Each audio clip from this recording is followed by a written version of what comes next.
चलो बच्चों, ये क्वेश्चन देखते हैं। इस क्वेश्चन में हमें बोला जा रहा है कि ए बी जो है वो हमें गिवन है। ए बी वेक्टर जो है वो हमें गिवन है। ए बी वेक्टर इतना दे रखा है, ए डी वेक्टर दिया हुआ है लैम्डा की टर्म्स में। Let the projection of the vector v vector on the diagonal A C vector of the parallelogram A B C D be the length 1 unit. 1 unit का जो है वो इनके बीच में क्या है, मतलब इस ए सी वेक्टर पे प्रोजेक्शन है। ठीक है, इस वी वेक्टर का। ठीक है, if alpha beta alpha greater than beta be the roots of the equation this then 2 alpha minus beta is equal to। ठीक है, तो समझते हैं कि करना क्या है। सबसे पहले तो एसी वेक्टर कैसे मिलेगा हमें। एसी वेक्टर डायगोनल है, diagonal AC vector of parallelogram ABCD, तो वो AB vector plus AD vector मिलेगा। वो कितना हो जाएगा 3i कैप,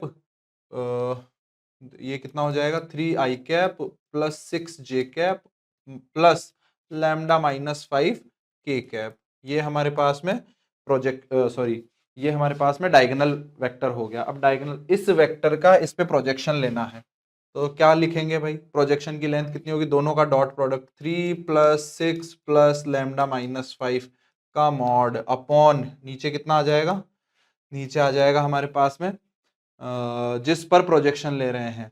तो इस पे प्रोजेक्शन ले रहे हैं तो 3 का स्क्वायर प्लस 6 का स्क्वायर प्लस लैम्डा माइनस 5 का होल स्क्वायर का रूट ओवर, इसका मैग्नीट्यूड 1 दे रखा है।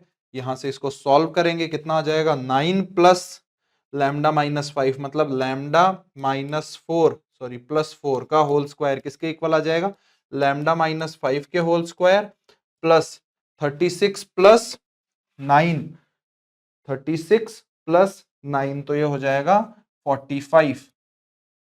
इसको इस तरफ ले आता हूं तो ये कितना हो जाएगा A square minus B square, तो A minus B lambda plus 4 minus lambda minus 5, तो 9 into A minus A plus B हो जाएगा अपने पास में 2 लैम्डा माइनस 1, और ये किसके इक्वल है 45 के इक्वल। तो ये 5 आ जाएगा, यहाँ से 2 लैम्डा की वैल्यू 6 आ जाएगी, तो लैम्डा यहाँ से 3 आ जाएगा भैया।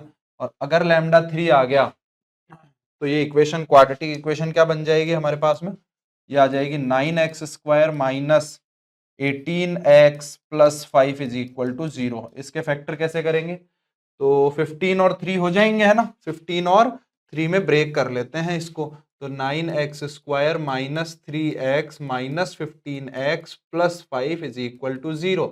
यहाँ से कितना आ जाएगा 3x minus 1 minus 5 3x minus 1 is equal to 0। तो यहाँ से x की दो वैल्यूज आएंगी, तो यहाँ से अल्फा जो है वो बड़ा है, तो एक तो 1/3 आएगा, एक 5/3 आएगा, तो अल्फा आ जाएगा 5/3 एंड बीटा आ जाएगा 1/3।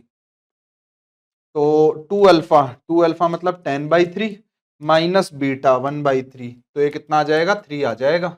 तो 3 हमारा थर्ड ऑप्शन करेक्ट आंसर हो जाएगा। ठीक है बेटा।